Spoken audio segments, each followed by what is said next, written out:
নানা প্রশ্ন আর রাজনৈতিক অনিশ্চয়তা কাটিয়ে আগামী ২৫শে ডিসেম্বর বাংলাদেশে ফিরছেন বিএনপির ভারপ্রাপ্ত চেয়ারম্যান তারেক রহমান।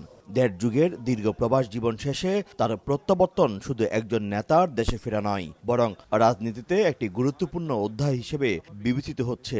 বাংলাদেশের গণতন্ত্রের সংকট হয়েছিল, বাংলাদেশে ফ্যাসিবাদী শাসন ব্যবস্থা কায়েম হয়েছিল, বাংলাদেশের গণতান্ত্রিক উত্তরণ ব্যবস্থা হবে, সব সমস্যার সমাধান হবে, একটু উন্নত রাষ্ট্রের দিকে এগিয়ে যাবে। এই যে একটা প্রত্যাবর্তন হবে তারা কোনো যাওয়ার ক্ষেত্রে, এই যে একটা ট্রানজিশন হবে, এটা আমাদের দেশের নিঃসন্দেহে একটা বিরাট অগ্রগতি। ওনার যে প্রত্যাবর্তন হবে দেশের মানুষের, বাংলাদেশের সার্বভৌমত্ব, গণতন্ত্রের বিকাশ এবং একটা আত্মনির্ভরশীল রাষ্ট্র হিসাবে পৃথিবীর বুকে উঠে দাঁড়াবে। যুক্তরাজ্য প্রবাসীদের সঙ্গে তারেক রহমানের দীর্ঘদিনের সম্পর্ক, রাজনৈতিক কর্মকাণ্ডে প্রবাসীদের সক্রিয় অংশগ্রহণ, সব মিলিয়ে এই বিদায় প্রবাসীদের জন্য আবেগঘন বলেও মনে করছেন অনেকে। ওনার সাথে একটা আমাদের মিল মহব্বত হয়ে গিয়েছিল প্রবাসীদের, তো অবশ্যই আমরা প্রবাসীরা ওনাকে মিস করব।